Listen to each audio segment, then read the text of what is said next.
Good morning everyone. आज के इस वीडियो में हम लोग पढ़ेंगे effect of pressure ratio on the Brayton cycle. इससे पहले कि हम लोग ब्रेटन साइकिल के बारे में पढ़े थे और उसका हम थर्मल इफिशियंसी की वैल्यू निकाले थे, तो जिसमें अब हम लोग जो इफिशियंसी आता है, efficiency of the Brayton cycle, वो आता है 1-1/RP के पावर गामा -1/गामा। तो ये जो है इफिशियंसी का फॉर्मूला आता है किसके लिए, तो एक सिंपल ब्रेटन साइकिल का थर्मल इफिशियंसी। तो यहाँ से हम देख रहे हैं क्या कि जो ब्रेटन साइकिल का एफिशिएंसी है वो हमारा डिपेंड कर रहा है किसके ऊपर, तो प्रेशर रेशियो के ऊपर। तो अगर आरपी का मान यानी कि प्रेशर रेशियो का मान अगर इंक्रीज होता है तो यहाँ पर ब्रेटन साइकिल का भी वैल्यू क्या होगा, जो इफिशियंसी है उसका भी वैल्यू इंक्रीज होगा। तो अब हमें अगर प्रेशर रेशियो को वेरिएशन से देख रहे हैं क्या कि जो ब्रेटन साइकिल का वेरिएशन है थर्मल इफिशियंसी का, वो वैरी करता है किसके साथ, प्रेशर रेशियो के साथ।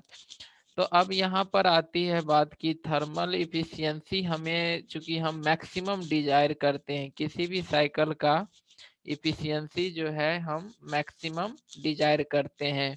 और जैसा कि हम जानते हैं कि जो एक आइडियल मतलब साइकिल जो है जिसका मैक्सिमम थर्मल इफिशियंसी जिससे हमें प्राप्त होता है वो है हमारा कौन सा, तो कार्नोट साइकिल। कार्नोट साइकिल में बेसिकली ये हमारा दो आइसोथर्मल प्रोसेस होता है और दो कांस्टेंट सॉरी दो आइसोथर्मल प्रोसेस होता है और दो आइसेंट्रोपिक प्रोसेस होती है। इसकी जो इफिशियंसी आता है कार्नोट का थर्मल इफिशियंसी, वो किसी भी साइकिल के लिए ये मैक्सिमम वैल्यू होता है ना।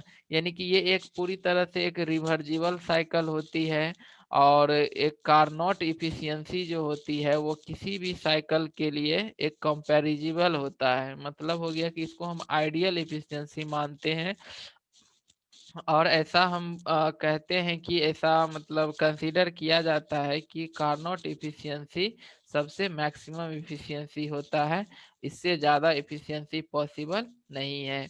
तो हम कहते हैं कि यहाँ पर प्रेशर रेशियो को हम क्या करते जाएंगे, इंक्रीज करते जाएंगे, इंक्रीज करते जाएंगे। तो किस वैल्यू तक हम इंक्रीज करेंगे कि हमारा जो यहाँ पर ब्रेटन साइकिल का एफिशिएंसी है वो बराबर हो जाए किसके, तो कार्नोट इफिशियंसी के, तब हमारा क्या होगा, ये मैक्सिमम इफिशियंसी होगा। तो बेसिकली हम यहाँ पर यही प्रेशर रेशियो को निकालने वाले हैं।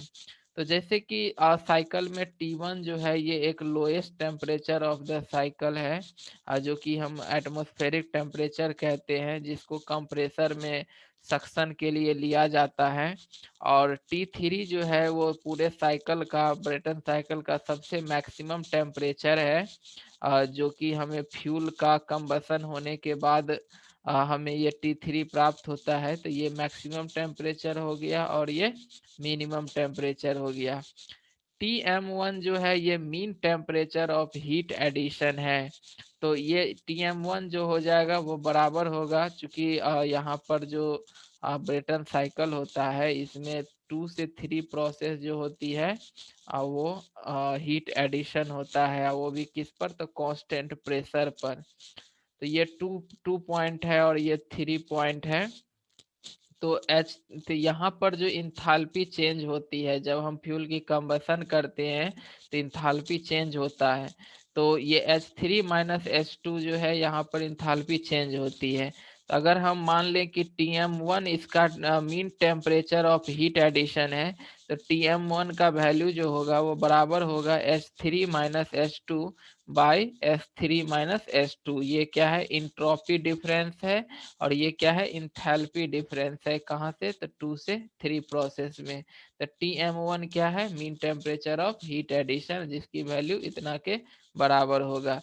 सिमिलरली TM2 ये mean temperature of heat rejection है और ये भी बराबर यहाँ पर जो हीट रिजेक्शन होगा वो 4 से 1 के बीच में होता है।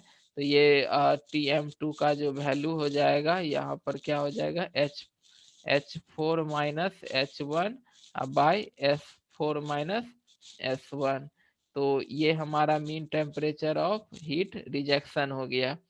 तो अब बात आती है कि हम प्रेशर रेशियो को अगर हम बढ़ाते हैं, आरपी के वैल्यू को अगर हम इंक्रीज करेंगे तो ये कब पॉसिबल है? तो जब ये इंक्रीज होगा तो इसका मतलब हो गया कि ये हीट एडिशन जो है, mean temperature of heat addition, जैसे कि ये इसको हम मान ले कि ये TM1 है और इसको हम मान ले कि ये TM2 है, mean temperature of heat rejection है।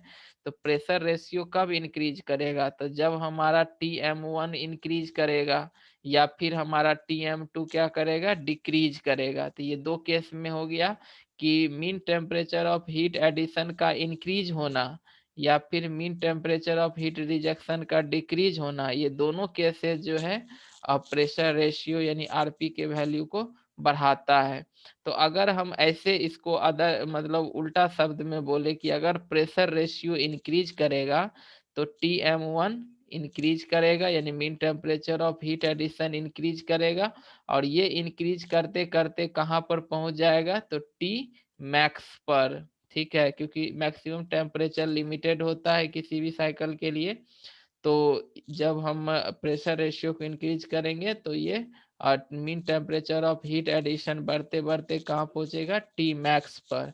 सिमिलरली जो है mean temperature of heat rejection जो है वो घटते घटते कहाँ पहुंचेगा? T मीन पर। ठीक है, तो जब ये इस पर हमारा मैक्सिमम टेम्परेचर T मैक्स हो गया और मिनिमम टेम्परेचर T मीन हो गया प्रेशर रेशियो को बढ़ाने से, तो फिर क्या होगा कि हमें साइकिल का, ब्रेटन साइकिल का मैक्सिमम इफिशियंसी मिलेगी। तो मैक्सिमम इफिशियंसी जो हमें यहाँ पर मिलेगी वो कितना मिलेगा? तो मैक्सिमम इफिशियंसी ब्रेटन साइकिल का कार्नोट के बराबर हमें इफिशियंसी, क्योंकि इससे ज़्यादा इफिशियंसी पॉसिबल नहीं है। तो मैक्सिमम क्या होगा कि हम ऐसा प्रेशर रेशियो ले जब आरपी का मान आरपी मैक्स हो जाएगा तो efficiency of Brayton cycle Carnot cycle की इफिशियंसी के बराबर हो जाएगा। तो यहाँ पर क्या आ जाएगा? 1-1/RP के पावर गामा -1/गामा, ये बराबर हो जाएगा 1 - T min/T max। यही होता है कार्नोट साइकिल का एफिशिएंसी। तो यहाँ से हम सॉल्व करेंगे तो जो प्रेशर रेशियो का मान है आरपी मैक्स के पावर गामा -1/गामा बराबर आ जाएगा T max bye T mean, है ना। तो यहाँ पर आरपी मैक्स की वैल्यू कितना हो जाएगा? T max bye T mean के पावर गामा बाय गामा -1। यानी कि यही हमारा क्या है? प्रेशर रेशियो की वैल्यू है। कि मतलब हो गया कि अगर हमें ब्रेटन साइकिल से हमें मैक्सिमम थर्मल इफिशियंसी मिलेगा जब उसकी प्रेशर रेशियो जो है आरपी का मान वो बराबर हो जाए किसके? तो T max bye T mean के पावर गामा बाय गामा -1। तो यही प्रेशर रेशियो पर हमें ब्रेटन साइकिल से मैक्सिमम थर्मल इफिशियंसी मिलेगा, है ना। लेकिन वर्क आउटपुट क्या होगा? जैसे कि कार्नोट साइकिल का थर्मल इफिशियंसी तो लगभग 100% यानी मैक्सिमम होता है, लेकिन जो उसका वर्क आउटपुट होती है वो वैल्यू कम हो जाती है। तो यहाँ भी सेम केसे जाएगा, अगर ब्रेटन साइकिल का एफिशिएंसी अगर मैक्सिमम आता है तो इसमें जो वर्क आउटपुट होगा वो हमारा मिनिमम हो जाएगा। मतलब मिनिमम कहने का मतलब वो कम हो जाएगा, है ना।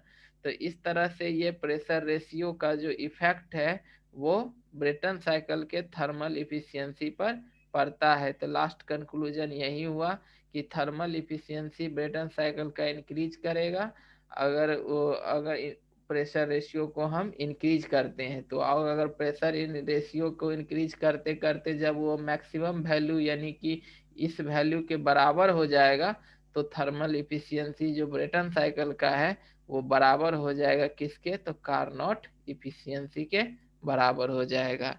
तो यही था हमारा प्रेशर रेशियो का effect on Brayton cycle. I think ये क्लियर हो गया होगा। Thank you.